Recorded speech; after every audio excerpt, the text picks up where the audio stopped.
Aisyah ditanya, apa kenangan yang paling manis dengan suamimu? Saat kemudian aku mendapatkan giliran bersama dengan Rasulullah, beliau di tengah-tengah itu kemudian minta izin kepadaku untuk bisa melaksanakan sholat malam, menghormati dan menghargai seorang wanita luar biasa yang beliau lakukan. Rasulullah seperti itu. Bahkan disampaikan Rasulullah tidak senang habis Isya itu ada begadang-begadang itu, berbicara sesuatu yang tidak penting. Rasulullah tidak senang itu, karena persiapan untuk bangun di tengah malam. Tetapi begadangnya suami istri itu tidak apa-apa. Bercandanya seorang suami dan istri itu pahalanya besar. Semua ini tidak akan punya nilai kecuali zikrullah, zikir kepada Allah. Tetapi ada di antara 3 perbuatan yang kemudian bernilai juga, bukan hal yang sia-sia. Apa itu? Mula'abatul rajul ila imraatihi, bercandanya seorang suami kepada istrinya.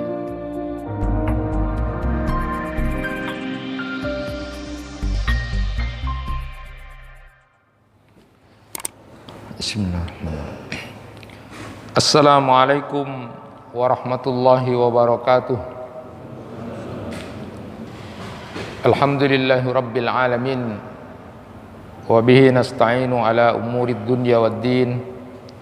Asyhadu an la ilaha illallah wahdahu la syarikalah, wa asyhadu anna Muhammadan abduhu wa rasuluh.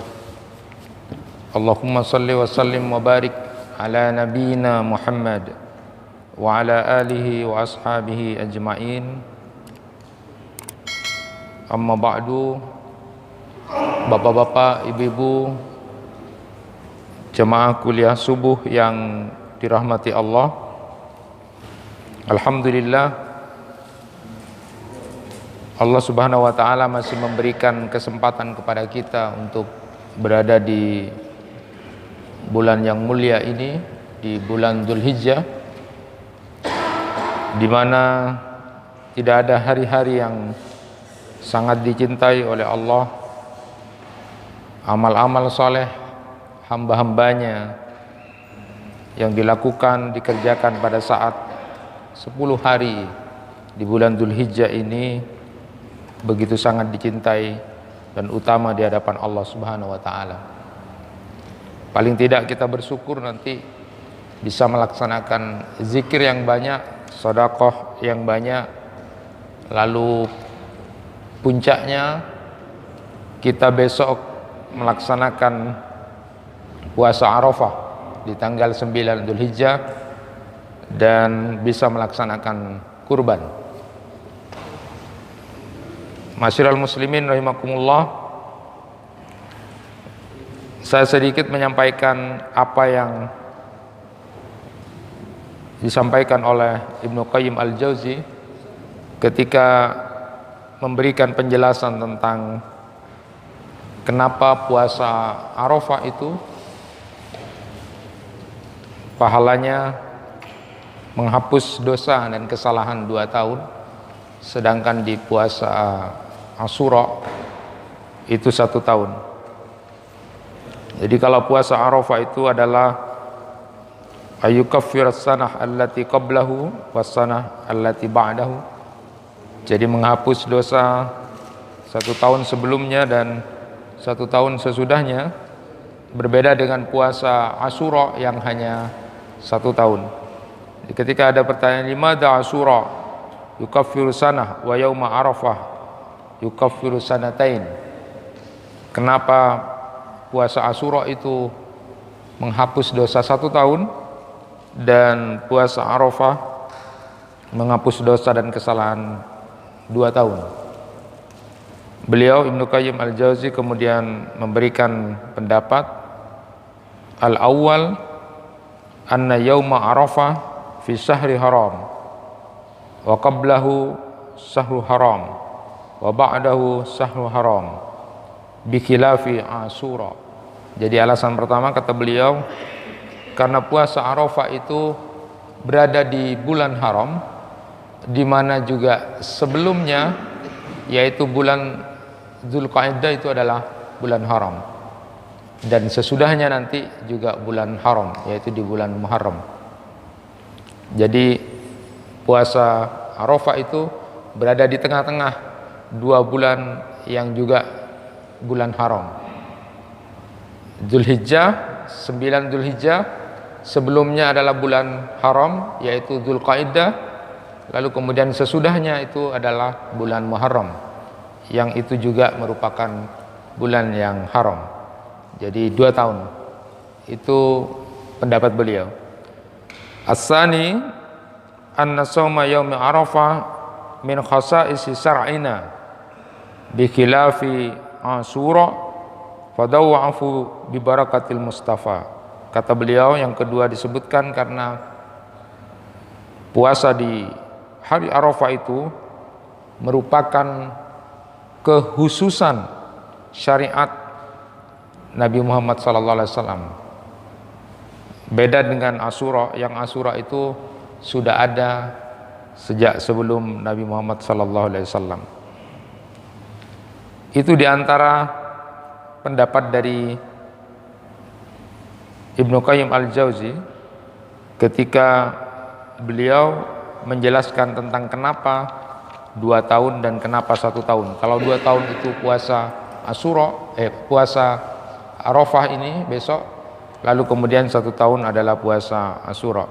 Tetapi ada juga ulama yang kemudian memberikan gambaran, mengkiaskan tentang diterimanya amal sholat. Jadi kalau sholat seseorang itu diterima 1/4, ada yang 1/6, ada yang 1/8, itulah kemudian dijadikan analog bahwa puasa yang bisa menghapus dosa-dosa itu juga kualitasnya berbeda-beda antara satu orang dengan orang yang lain. Bisa menghapus sebelum dan sesudahnya, bisa juga tidak punya nilai. Sehingga kemudian ma'asyiral muslimin rahimakumullah, bagaimana kita berusaha untuk menjadikan diri kita ini berpuasa dengan benar, juga bisa ditingkatkan kualitasnya besok hari sebagai puncak melaksanakan puasa Arafah. Yang kedua, tentu amal yang sudah sama-sama kita ketahui adalah amalan berkurban. Allah Subhanahu wa taala memerintahkan itu, fasholli li rabbika wanhar. Itu perintah dari Allah Subhanahu wa taala. Ada yang menarik pendapat dari Syekh Ibnu Taimiyah, itu beliau menyatakan bahwa amalan yang utama yang melibatkan anggota fisik kita adalah sholat. Tetapi amalan yang kemudian berkaitan dengan harta, maka yang paling utama itu adalah kurban. Maka jangan pernah kemudian meninggalkan amalan kurban itu. Selama kita mampu, jangan pernah untuk meninggalkan, karena itu adalah amalan yang paling utama berkaitan dengan masalah harta atau sedekah. Jadi yang pertama berkaitan dengan fisik atau anggota badan itu, amalan yang utama itu adalah sholat. Kita sudah mafhum semuanya.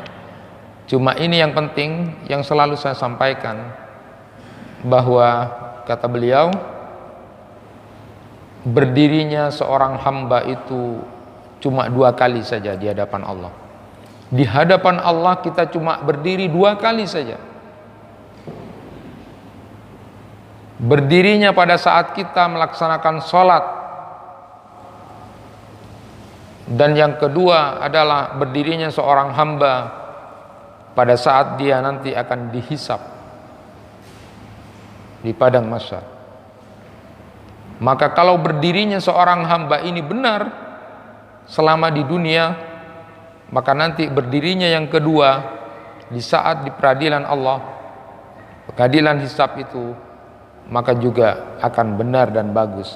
Tetapi sebaliknya, ketika berdirinya seorang hamba di dunia, yaitu salatnya tidak baik, tidak bagus, maka itu juga akan menyulitkan berdirinya kedua kalinya di hadapan Allah pada saat hisab. Untuk itu penting buat kita sama-sama berdoa kepada Allah. Mudah-mudahan kita diberikan keistiqomahan oleh Allah Subhanahu wa taala untuk melaksanakan ibadah salat secara berjamaah ini. Di tengah-tengah saudara-saudara kita yang masih barangkali yang masih belum dapat hidayah, kita doakan Mudah-mudahan mereka pada akhirnya akan menjadi hamba-hamba Allah yang bisa melaksanakan salat dengan baik dan benar. Dan kita yang diberikan anugerah oleh Allah untuk bisa melaksanakan ibadah ini tetap dalam keistiqomahan dan terhindar dari rasa ujub, bangga diri bahwa kita sudah menjadi orang baik. Karena seperti yang selalu kita sampaikan bahwa amalan sebanyak apapun yang kita lakukan tidak akan bernilai kalau kemudian itu dikotori dengan rasa kebanggaan bahwa kita sudah cukup baik, bahwa kita sudah cukup menjadi orang yang di hadapan Allah itu terhormat. Tidak ada itu. Semata-mata ketaatan yang kita lakukan jauh akan kalah dengan huru-hara dan dahsyatnya kehidupan akhirat itu. Bahkan sebanyak apapun amal yang kita lakukan tidak bisa sebanding dan jauh sekali dengan nikmat yang akan diterima kalau Allah berkehendak memberikan surga itu. Masyiral muslimin rahimakumullah, kenapa kemudian berkorban itu menjadi sesuatu yang utama juga? Karena itu merupakan pengejawantahan kita melaksanakan apa yang kita ucapkan ketika kita melaksanakan sholat itu. Di doa iftitah itu salah satu diantaranya berdasarkan Quran surat Al-An'am 162 kita berdoa kepada Allah, inna sholati wa nusuki wa mahyaya wa mamati lillahi rabbil alamin. Sesungguhnya salatku, ibadahku, kurbanku, wa mahyaya wa mamati lillahi rabbil alamin, hidupku dan matiku hanya untuk Allah. Itu artinya pembuktian bahwa kita betul-betul melaksanakan ibadah kurban itu harus kita buktikan dengan berkorban itu. Inna sholati, sholatku, wa nusuki, nah ini kaitannya dengan an-nusuk gitu, jadi sembelian atau kurban, maka harus dibuktikan hanya untuk Allah, hidup dan mati kita untuk Allah. Maka kemudian amat sangat wajar kalau kemudian kurban ini merupakan amal yang begitu sangat utama dan merupakan amalan yang berkaitan dengan harta yang paling utama. Ulama Malikiyah bahkan menegaskan bahwa ibadah kurban itu lebih utama daripada memerdekakan budak. Walaupun ditambah dengan nilainya berlipat-lipat dengan harga nilai kurban itu, maka pada saat kurban mengeluarkan harta di bulan Dzulhijjah, pada hari 10 Dzulhijjah dan hari-hari tasyrik itu akan punya nilai utama di hadapan Allah Subhanahu wa taala.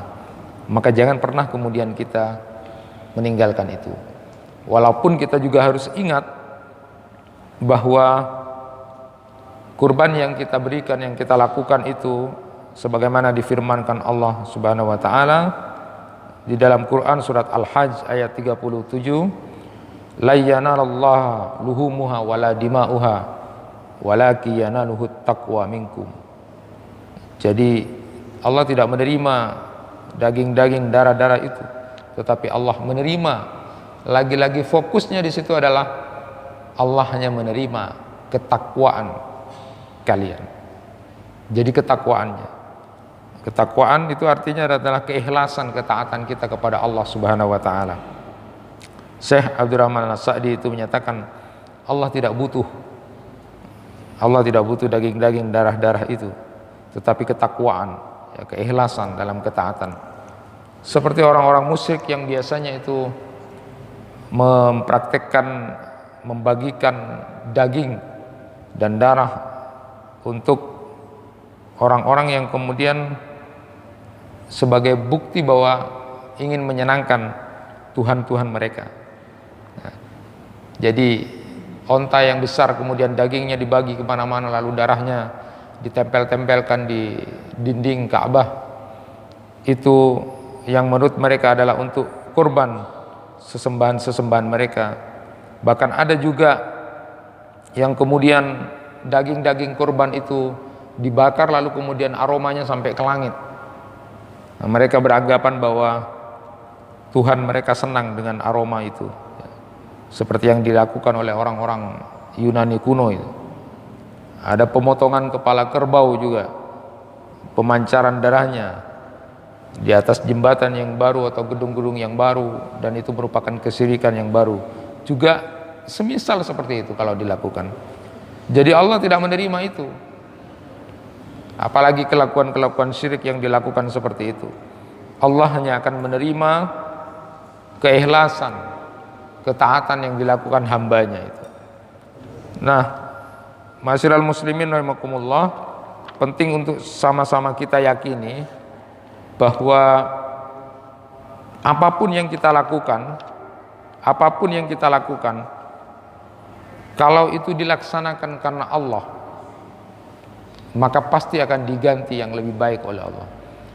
Kita meninggalkan sesuatu karena Allah, pasti akan diganti yang lebih baik oleh Allah Subhanahu wa taala.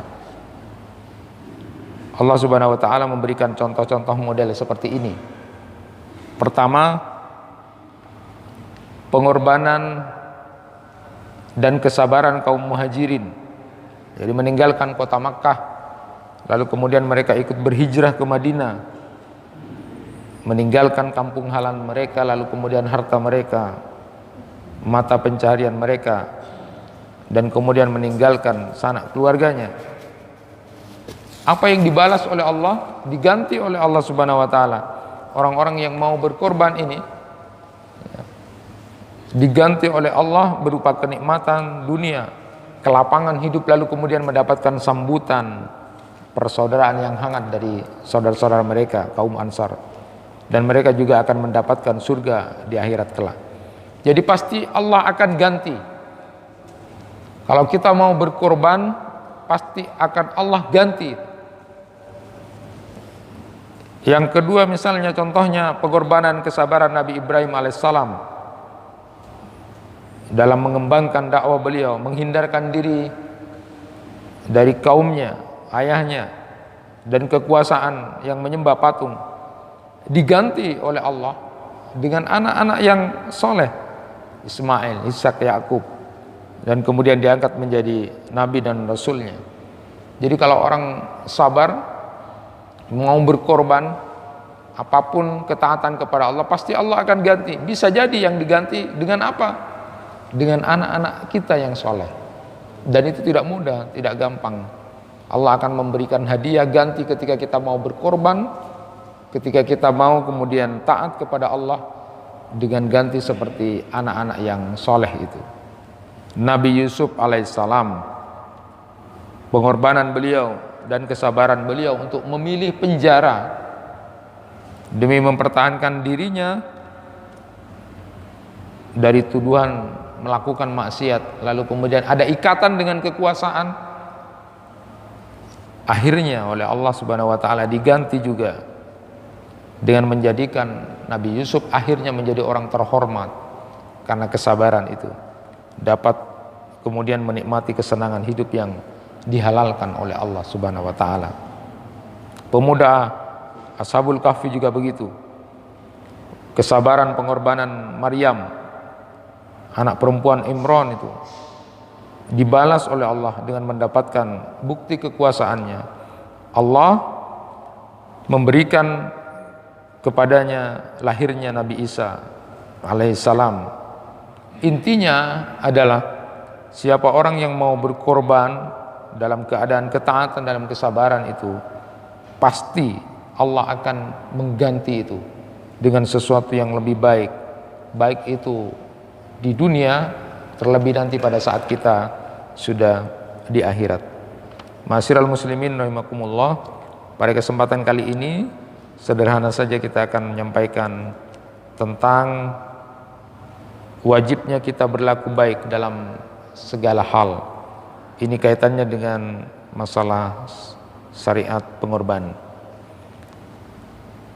Rasulullah sallallahu alaihi wasallam bersabda, An Abi Ya'la Shaddad ibni Aus radhiyallahu an, Rasulullah sallallahu alaihi wasallam qala, innallaha katabal ihsan ala kulli syai, fa idza qadaltum fa ahsinu al qitlah wa idza dabahtum fa ahsinu dzibha wal yuhiddu ahadukum safratahu wal yurih dzabihatahu, rawahu Muslim. Dari Abu Ya'la Shaddad bin Aus radhiyallahu an, dari Rasulullah sallallahu alaihi wasallam, beliau bersabda, sesungguhnya Allah mewajibkan berlaku baik terhadap segala sesuatu. Maka jika kalian hendak membunuh, maka bunuhlah dengan cara yang baik. Jika kalian hendak menyembelih, maka sembelihlah dengan cara yang baik. Hendaklah seorang dari kalian menajamkan pisaunya dan kemudian menyenangkan hewan sembelihannya. Hadis riwayat Muslim. Di dalam syarah Sahih Muslim itu, Imam An-Nawawi mengatakan bahwa hadis ini termasuk hadis yang mencakup kaidah-kaidah keislaman, ya. Karena hadis ini menunjukkan keumuman perintah untuk berbuat baik dalam segala hal. Jadi berbuat baik diberikan contoh di sini, bahkan membunuh maupun menyembelih pun harus baik. Ada perintah keumuman bahwa kita harus berbuat baik kepada siapapun, bahkan kepada makhluk apapun. Yang menjadi menarik misalnya, ada penelitian dari Dr. Zaki Abdul Karim, itu salah seorang ilmuwan dari India, ketika berceramah di pusat riset King Fahd Jeddah dulu itu, dia mengemukakan hasil penelitiannya bahwa jangankan orang, jangankan manusia, tumbuhan itu juga merasakan apa yang dilakukan oleh manusia. Ketika kemudian dilakukan penelitian, dua orang yang melakukan percobaan di depan tumbuh-tumbuhan itu, satu orang kemudian merobek-robek, berlaku kasar terhadap tumbuhan itu, lalu kemudian tumbuhan itu disambungkan dengan elektroda yang ada di komputer itu. Lalu kemudian dicoba lagi satu orang yang lain yang begitu sangat menyayangi tumbuhan itu, merawat, dibersihkan. Dan apa yang terjadi? Dua sikap orang itu ketika kemudian dipertemukan kembali dengan tumbuhan itu dengan melihat komputer. Ketika ada orang yang menyakiti atau merusak tanaman itu, ternyata ada grafik yang muncul. Ada grafik yang muncul di komputer itu, seolah-olah marah, dan itu tahu. Tetapi saat kemudian ada satu orang yang diteliti tadi kemudian merawat, membaguskan tumbuhan itu, ternyata apa? Ternyata di grafik itu seperti melambai-lambai, seolah-olah menyambut dengan kesenangan. Artinya tumbuhan pun punya perasaan. Maka ketika orang melaksanakan haji pun di Makkah tidak boleh merusak tumbuh-tumbuhan. Ketika perang pun begitu. Begitu luar biasanya ajaran Islam ini, sampai tumbuhan pun memiliki perasaan itu, akan dinilai. Maka mungkin bapak dan ibu bisa merasakan itu. Ketika bapak memiliki seorang istri yang luar biasa, sangat hati-hatinya merawat tumbuhannya, begitu sangat mencintainya, jangan kemudian dihina bahwa dia amalannya kecil. Bisa jadi dengan kemudian dia menghargai seperti itu, merawat, itu nilai surga buat dia. Tidak ada yang tahu. Bahkan kemudian kita tahu riwayat tentang orang yang kemudian diampuni dosanya ketika punya rasa kemanusiaan untuk menyelamatkan binatang, anjing yang kemudian kehausan itu. Begitu sangat bernilai apapun yang kita lakukan kepada sesama makhluk. Dan Islam, Allah sudah mewajibkan kita untuk berbuat baik kepada segala sesuatu. Nah, Bapak dan Ibu sekalian, di dalam hadis ini bisa dipahami pertama bahwa hukum berbuat baik itu adalah wajib. Jadi kalimat innallaha katabal ihsan ala kulli syai'. Jadi menunjukkan bahwa Allah mewajibkan berbuat baik kepada seluruh makhluk. Nah, kalimat wajib itu menurut sebagian besar ahli fikih dan ulama usul fikih itu ada pada kata-kata al-kitabah.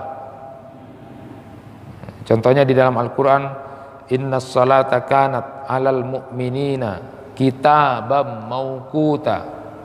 Sesungguhnya salat itu adalah kewajiban. yang sudah ditentukan waktunya atas orang-orang yang beriman. Jadi ada kalimat al-kitabah. Kemudian juga kita kenal ayat yang sudah sering kalau di bulan Ramadan, kutiba alaikumusiyam, diwajibkan. Jadi kata al-kitabah itu. Rasulullah juga pernah menyatakan, inni hasitu an tuktaba alaikum salatal lail. Aku khawatir salat malam ini atau salat tarawih itu diwajibkan atas kalian. Jadi memang kata-kata al-kitabah itu bermakna kewajiban.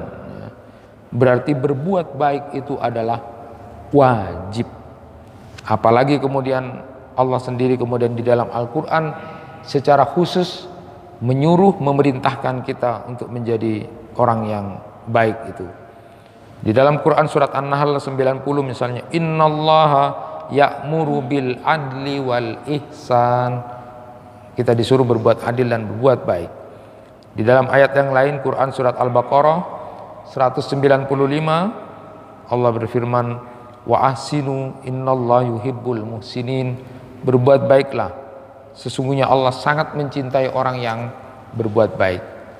Nah, apa yang dimaksud dengan berbuat ihsan itu? Jadi asal kata ahsana yusidu ihsanan, artinya adalah memberikan manfaat kepada orang lain.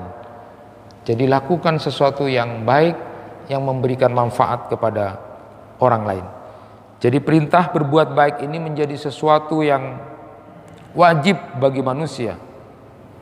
Tidak hanya baik tetapi juga yang terbaik. Berbuat baik kepada kedua orang tua. Berbuat baik kepada sanak kerabat kita sesuai dengan kemampuan yang bisa menghasilkan nilai bakti kita di hadapan mereka. Saya selalu memberikan gambaran itu bahwa kalau kita diberikan anugerah akhlak yang baik, maka yang merasakan pertama kali itu adalah orang-orang terdekat kita, bukan orang lain. Sudahkah kita berbuat baik kepada kedua orang tua kita? Sudahkah kita berbuat baik kepada istri kita kalau bapak-bapak ini? Sudahkah para istri itu kemudian berbuat baik kepada suaminya? Lalu sudahkah kita berbuat baik sebagai orang tua kepada anak-anak kita? Maka kalau kita dianugerahi akhlak yang baik, yang merasakan pertama kali itu adalah orang-orang yang di sekitar kita, istri kita, anak-anak kita, tetangga kita. Jangan kemudian terbalik, orang lain begitu sangat kita hormati, kita takut salah di hadapan orang, tetapi betapa kasarnya kita, betapa kerasnya kita kepada istri kita, kepada anak-anak kita, kepada tetangga kita. Ujiannya memang berat. Berbuat baik kepada istri kita itu sudah perintah dari Allah. Wa ashiruhunna bil ma'ruf. Bergaulah dengan mereka dengan sesuatu yang betul-betul bagus. Saya selalu memberikan gambaran kalau dalam bimbingan perkawinan itu berbuat mu'asyarah bil ma'ruf itu adalah ucapan kita, perbuatan kita yang kita lakukan buat orang yang ada di sekitar kita itu yang terbaik. Cuma kadang-kadang kita kepada orang lain begitu sangat hormatnya, hati-hatinya, tetapi kepada orang-orang terdekat kita, kita tidak. Itu kesalahan besar itu. Seharusnya yang merasakan nikmat akhlak yang baik itu adalah istri kita, suami kita, anak-anak kita, tetangga kita. Itu sudah jelas perintahnya. Berbuat baik kepada tetangga itu hampir-hampir kemudian disangka nanti kalau kita sudah mati akan disuruh untuk mewariskan, dari saking disuruhnya untuk berbuat baik. Tetapi kenapa kemudian di hati kita, di pikiran kita terlintas untuk selalu ingin bermusuhan dan membuktikan permusuhan yang menang dengan tetangga? Kenapa kita sama orang lain menjadi baik, tetapi kepada orang-orang terdekat kita tidak menjadi baik? Bukankah Rasulullah SAW begitu sangat dicintai dan dibanggakan oleh istri-istri beliau, pembantu-pembantu beliau, orang-orang dekat beliau yang merasakan itu pertama kali? Ketika Aisyah ditanya setelah Rasulullah meninggal, sudah di usia sepuh beliau, ditanya bagaimana akhlak suamimu Muhammad itu. Lalu kemudian Aisyah menangis, lalu menyatakan ma'ajabu huluku Rasulullah sallallahu alaihi wasallam. Sungguh sangat menakjubkan suamiku Muhammad. Tidak ada seorang laki-laki yang sesayang dia, tidak ada laki-laki yang seperhatian dia. Luar biasa. Apakah kita sudah berbuat baik kepada istri kita sebagai penunjukan bahwa akhlak kita diberikan kekuatan oleh Allah untuk bagus ibadah kita, sudah ditunjukkan kepada orang-orang terdekat kita, istri kita, anak-anak kita. Begitu sebaliknya, ketika perempuan-perempuan diberikan kekuatan untuk beribadah kepada Allah, sudahkah punya ketaatan yang luar biasa kepada suaminya? Sudahkah santun? Sudahkah kemudian lemah lembut ketika berbicara kepada suaminya? Sudahkah selama ini kemudian ketika mau berbaring di peraduan antara suami dan istri, saling berhadap-hadapan seperti awal ketika pernikahan? Ataukah kemudian kita sendiri-sendiri? Bukankah Rasulullah SAW memberikan contoh saat kemudian Aisyah ditanya, apa kenangan yang paling manis dengan suamimu? Saat kemudian aku mendapatkan giliran bersama dengan Rasulullah, beliau di tengah-tengah itu kemudian minta izin kepadaku untuk bisa melaksanakan sholat malam, menghormati dan menghargai seorang wanita luar biasa yang beliau lakukan. Rasulullah seperti itu. Bahkan disampaikan Rasulullah tidak senang habis Isya itu ada begadang-begadang itu, berbicara sesuatu yang tidak penting. Rasulullah tidak senang itu, karena persiapan untuk bangun di tengah malam. Tetapi begadangnya suami istri itu tidak apa-apa. Begadangnya suami dan istri, saya selalu memberikan gambaran bercandanya seorang suami dan istri itu pahalanya besar. Semua ini tidak akan punya nilai kecuali zikrullah, zikir kepada Allah. Tetapi ada di antara 3 perbuatan yang kemudian bernilai juga, bukan hal yang sia-sia. Apa itu? Mula'abatul rajul ila imra'atihi, bercandanya seorang suami kepada istrinya. Selama ini apakah kita sering bercanda? Ketika sudah selesai melaksanakan ibadah dekat kepada Allah, apakah kita pulang memuliakan dan bercanda dengan istri kita? Atau tetap memperlakukan komunikasi yang begitu sangat serius? Bukankah itu sudah diberikan gambaran, berbuat baiklah kamu kepada orang-orang terdekat kamu, sanak saudara kamu, lalu kemudian kepada orang tua kamu. Berbuat baik kepada tamu kita diperintahkan. Sudahkah kita sering berbuat baik kepada tamu kita yang datang? Sudahkah kita berbuat baik dalam hal meninggalkan hal-hal yang diharamkan, dengan jalan kemudian berhenti dari perbuatan untuk meninggalkan hal-hal yang diharamkan itu dengan tidak banyak mengeluh? Berbuat baik kepada segala sesuatu, karena itu adalah perintah dari Allah Subhanahu wa taala. Berbuat baik terhadap orang yang pernah menyalahi kita dengan jalan memaafkan dan tetap melakukan kebaikan, itu adalah afun jamil. Jadi penting untuk kita pahami bersama bahwa Allah begitu sangat menyukai perbuatan-perbuatan kita yang baik, yang terbaik dalam berinteraksi dengan seluruh makhluk Allah. Masyiral muslimin rahimakumullah, menjadi menarik pentingnya berbuat baik dalam segala hal ini. Di dalam hadis ini diberikan contoh untuk berbuat baik dalam hal membunuh yang diizinkan dan berbuat baik dalam menyembelih. Hadis Rasulullah sallallahu alaihi wasallam itu, fa idza qataltum fa ahsinul qitlah wa idza dabahtum fa ahsinudz dzibha. Maka jika kalian membunuh, hendaklah membunuh dengan cara yang baik, dan jika kalian menyembelih, maka hendaklah menyembelih dengan cara yang baik. Jadi 2 contoh perbuatan ini, yaitu membunuh dan menyembelih, ini dikemukakan agar berbuat baik itu pun dilakukan dalam segala hal, yang bermakna bahwa membunuh dan menyembelih hewan itu terus dilakukan dengan penuh cepat, cara yang paling mudah, tidak bertindak berlebihan, dan itu adalah perintah berbuat baik dalam segala sesuatu. Saya ingin memberikan contoh cara dalam konteks membunuh yang diperbolehkan. Ada beberapa larangan dalam Islam itu. Pertama, dilarang untuk memutilasi. dilarang untuk mencincang dalam pembunuhan.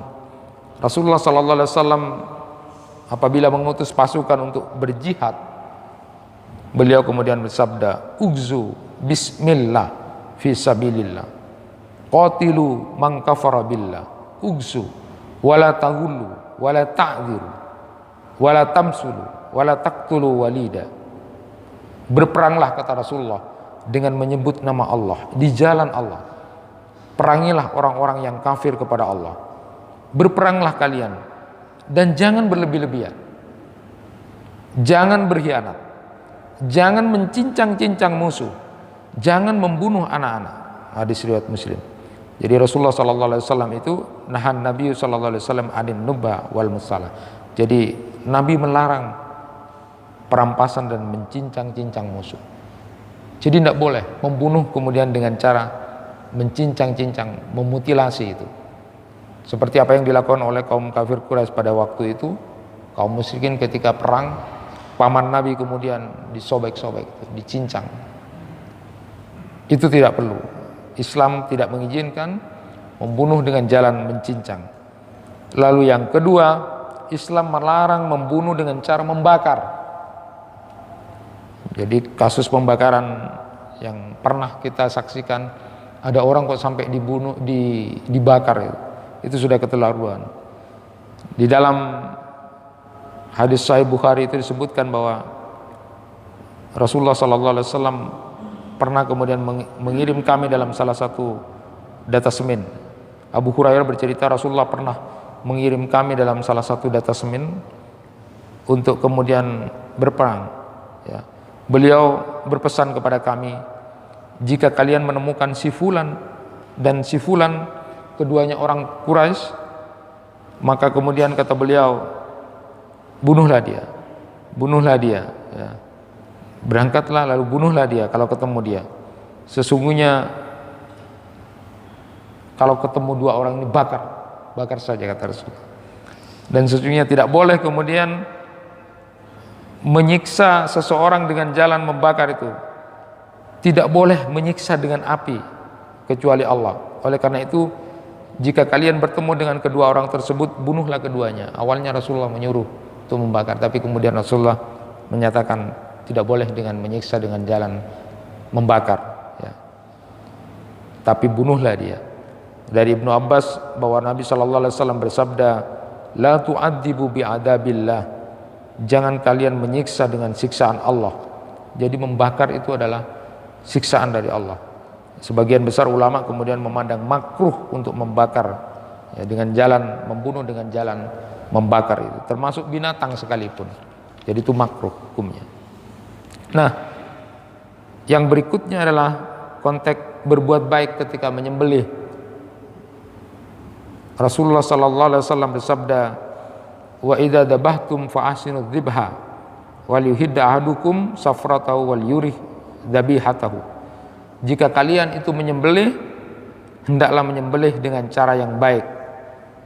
Hendaklah seorang dari kalian menajamkan pisaunya dan menyenangkan hewan sembelihannya.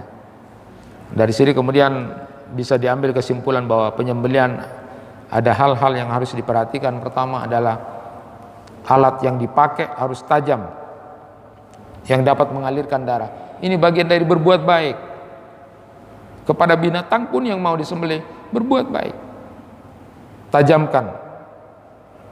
Lalu kemudian potong tenggorokannya, kerongkongannya dan urat lehernya sekaligus dengan cepat.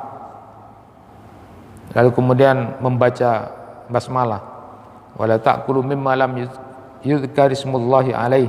Jangan kamu memakan dari apa daging hewan yang ketika disembelih tidak disebut nama Allah. Ya.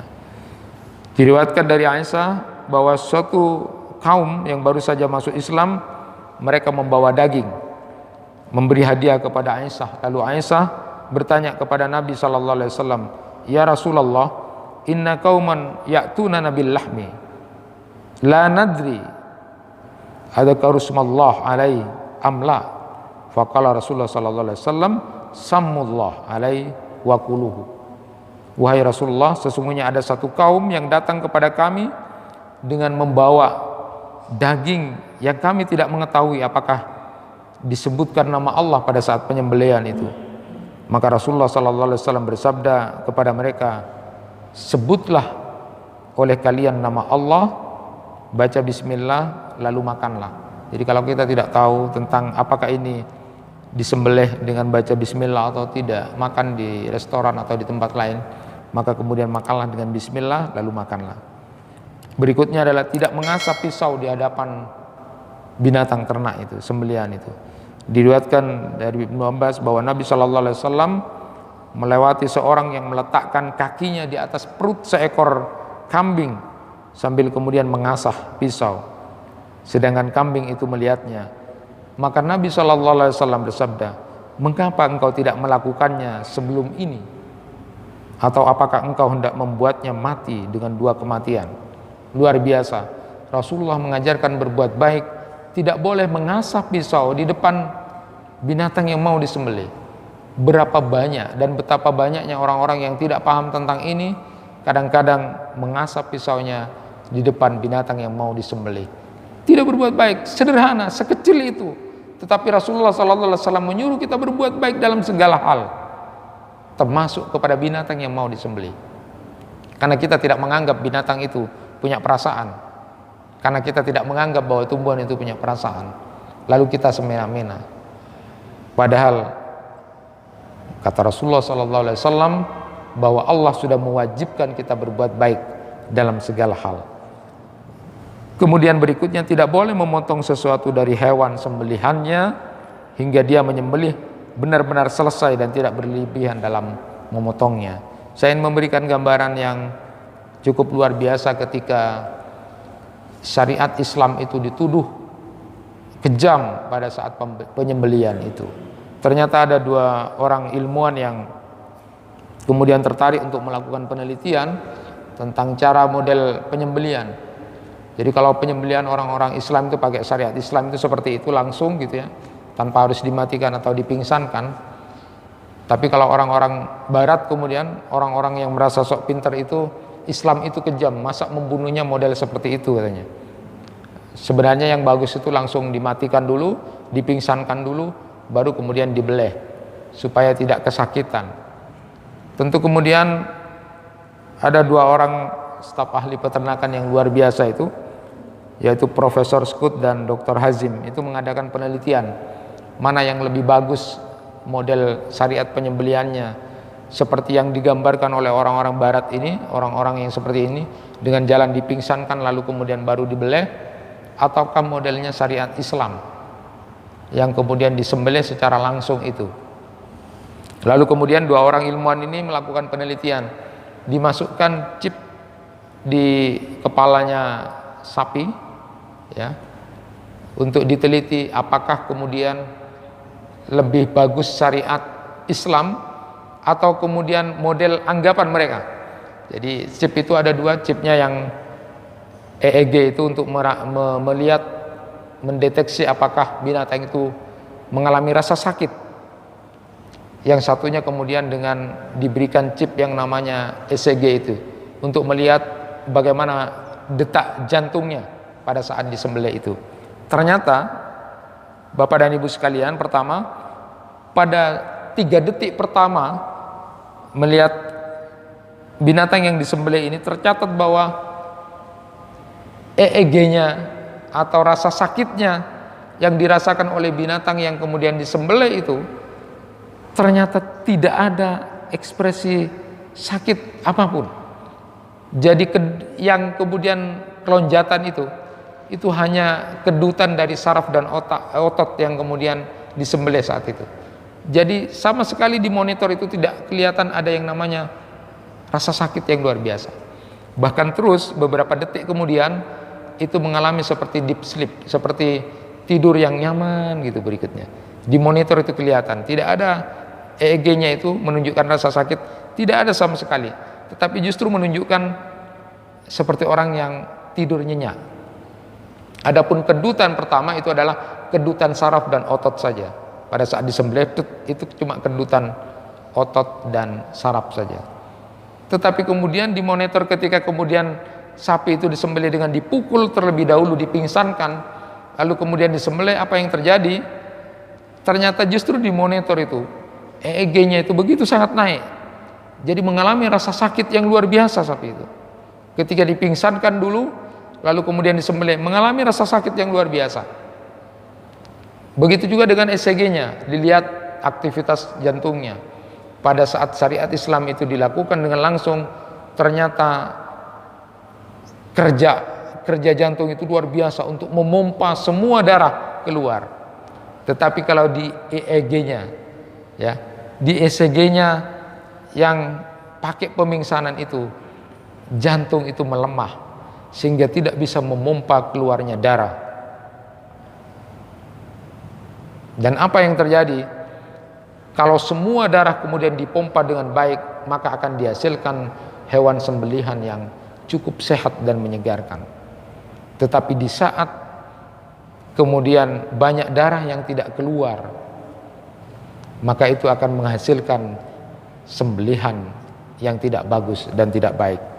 Jadi kasus virus sapi gila itu juga disebabkan karena model penyembelihan yang dipingsankan terlebih dahulu, baru kemudian dibeleh. Jadi akhirnya dua ilmuwan ini berkesimpulan bahwa penyembelihan dengan cara syariat Islam seperti itu jauh lebih baik dan akan menghasilkan nilai daging yang luar biasa dan menyegarkan dan sehat daripada proses penyembelihan dengan jalan dipingsankan terlebih dahulu. Jadi itu sudah syariat Islam. Jadi Bapak dan Ibu coba bisa menyaksikan hewan-hewan potongan seperti itu. Kalau makan di luar dengan syariat Islam itu akan kelihatan sekali bahwa tidak punya kesegaran dan kebaikan dari daging yang dimakan. Ternyata intinya pada akhirnya syariat Islam itu didesain Allah sesuai dengan apa yang kita butuhkan dan menjadi hajat kita.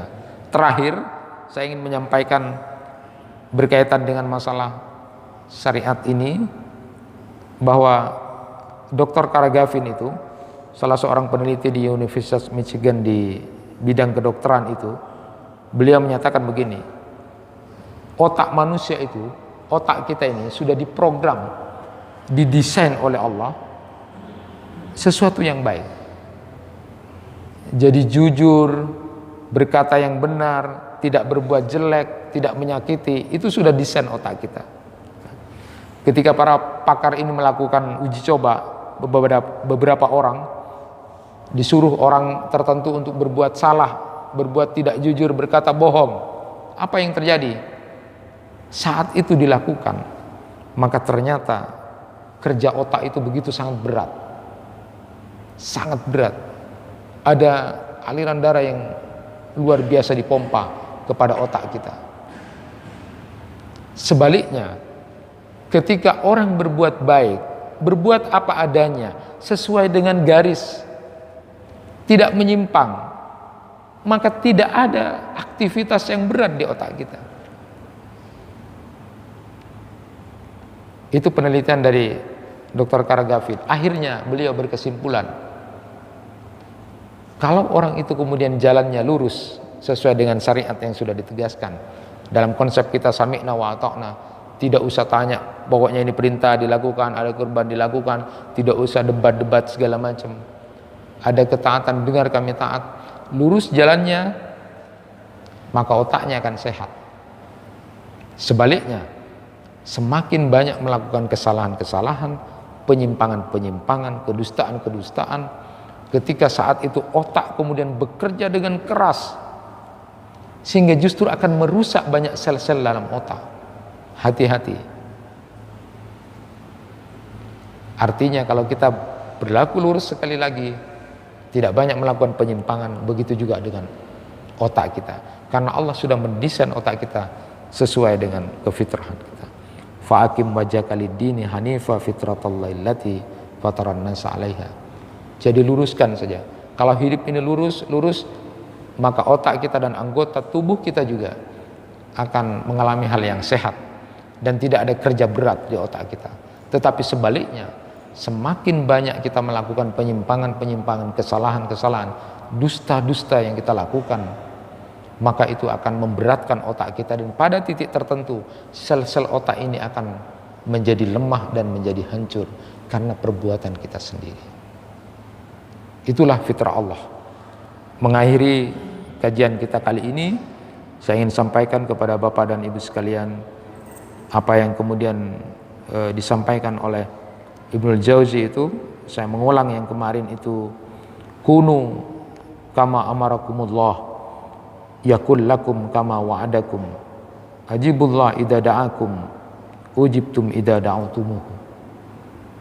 Lakukanlah, jadilah kamu orang-orang yang melakukan apa yang diperintahkan Allah kepada kalian, maka Allah akan memberikan apa yang dijanjikan Allah kepada kalian. Dan usahakanlah kamu menyambut panggilan-panggilan Allah, niscaya Allah juga akan menjawab apa yang menjadi permintaan-permintaan dan doa-doa kita. Mudah-mudahan kita bisa diberikan kekuatan oleh Allah Subhanahu wa taala untuk tetap istiqomah di dalam ketaatan dan kebaikan ini, dan mudah-mudahan kita bisa diterima amalnya di bulan Dzulhijjah ini, amal-amal saleh kita, puasa kita, zikir-zikir kita, termasuk kurban kita, sehingga nanti termasuk hamba-hamba Allah yang dicintai oleh Allah karena selalu menghargai waktu dan selalu melakukan ketaatan kepada Allah. Itu yang bisa disampaikan, mudah-mudahan bermanfaat. Teruslah berlaku lurus di dalam fitrah Allah sehingga kita menjadi orang yang ringan dalam hidup ini untuk melakukan ketaatan kepada Allah. Subhanakallahumma wa bihamdika asyhadu an la ilaha illa anta astaghfiruka wa atubu ilaik. Wassalamualaikum warahmatullahi wabarakatuh.